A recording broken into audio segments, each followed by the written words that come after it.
سب سے پہلے آمنہ کے لال عبداللہ کے در یتیم جناب نبی کریم صلی اللہ علیہ وآلہ وسلم کی شان میں عقیدت کے ساتھ، پیار کے ساتھ، محبت کے ساتھ آپ نے درود پاک پڑھنا ہے۔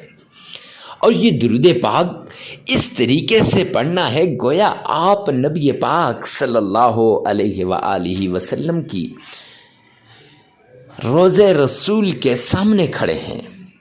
آپ صلی اللہ علیہ وسلم نے فرمایا دنیا کے کسی کونے پر بھی درود پاک جب پڑھا جاتا ہے تو وہ مجھ تک پہنچایا جاتا ہے۔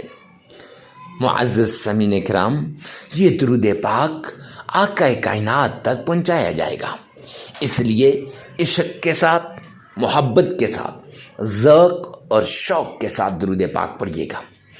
اس طریقے سے درود پاک پڑھیں کہ گویا آپ نے روضہ رسول کی جالیوں کو تھام رکھا ہے۔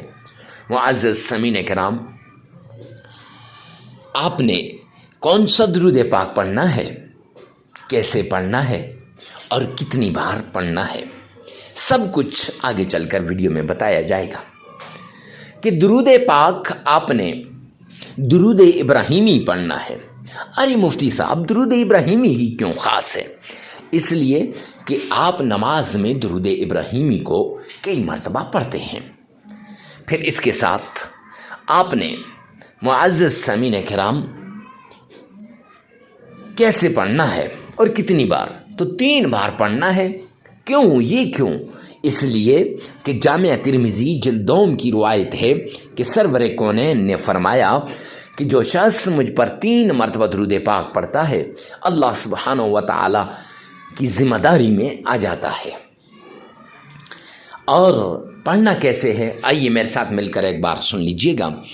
اللہم صلی علی محمد وعلی آل محمد کما صلیت علی ابراہیم وعلی آل ابراہیم انک حمید مجید۔ اللہم بارک علی محمد وعلی آل محمد کما بارکت علی ابراہیم وعلی آل ابراہیم انک حمید مجید۔ معزز سامعین کرام، یہ درود پاک آپ نے 3 مرتبہ پڑھ لینا ہے۔ جب 3 مرتبہ آپ درود پاک پڑھ لیں گے تو 3 مرتبہ درود پاک پڑھنے کے بعد آپ نے اللہ کا پیارا نام یا عزیز یا لطیف، یہ 2 نام 1001 بار پڑھنے ہیں۔ 1001 بار یہ دونوں نام پڑھنے کے بعد آپ نے قرآن پاک کی چھوٹی سی سورت ہے جسے سورہ فاتحہ کہتے ہیں، اور سورہ فاتحہ کے بارے میں سرور کونین تاجدار مدینہ نے فرمایا کہ جس شخص کے پاس یہ سورت ہو اس کی کوئی بیماری، کوئی مشکل، کوئی تکلیف نہیں رہتی۔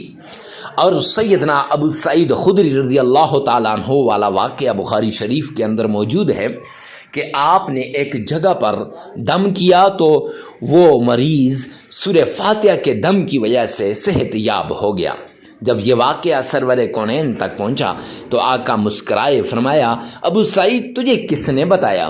تو ابو سعید خدری رضی اللہ تعالیٰ عنہ نے فرمایا یا رسول اللہ، آپ ہی سے سنا تھا۔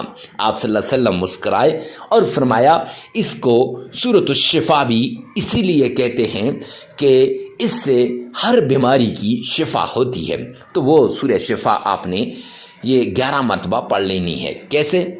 الحمدللہ رب العالمین الرحمن الرحیم مالک یوم الدین إياك نعبد وإياك نستعين اهدنا الصراط المستقيم صراط الذين أنعمت عليهم غير المغضوب عليهم ولا الضالين۔ یہ آپ نے صرف 11 مرتبہ پڑھ لینی ہے۔ اور پھر اس کے بعد قرآن پاک کی چھوٹی سی آیت ہے حسبناللہ ونعم الوکیل، یہ آپ نے 313 مرتبہ پڑھنی ہے، پھر 3 مرتبہ درود پاک پڑھنا ہے، عمل مکمل ہو جائے گا۔ عمل ایک بار پھر سن لیجئے گا، سب سے پہلے 3 مرتبہ درود ابراہیمی پڑھنا ہے، پھر اس کے بعد آپ نے اللہ کے 2 نام یا عزیز یا لطیف 1001 بار پڑھنے ہیں، اور پھر سورہ فاتحہ آپ نے 11 مرتبہ پڑھنی ہے، اور پھر قرآن کی چھوٹی سی آیت حسبنا اللہ ونعم الوکیل یہ آپ نے 313 مرتبہ پڑھنی ہے، پھر 3 مرتبہ درود پاک پڑھنا ہے۔ ویڈیو کو ثواب کی نیت سے صدقہ جاریہ سمجھ کر شیئر کرنا مت بھولیے گا، اور یہ وظیفہ 3 دن 5 دن 7 دن آپ کر سکتے ہیں، حسب ضرورت حسب استطاعت اس عمل کو کیجیے گا۔ اللہ سبحانہ و تعالی آپ کا اور میرا حامی و ناصر ہو۔ جب بھی کوئی عمل کریں صدقے دل سے کریں، جب بھی کوئی وظیفہ کریں صدقے دل سے کریں، اور ویڈیو کو پورا سنیں اور آگے شیئر کرنا مت بھولیے گا، ہو سکتا ہے آپ کی ایک شیئر سے کسی کی زندگی بدل جائے۔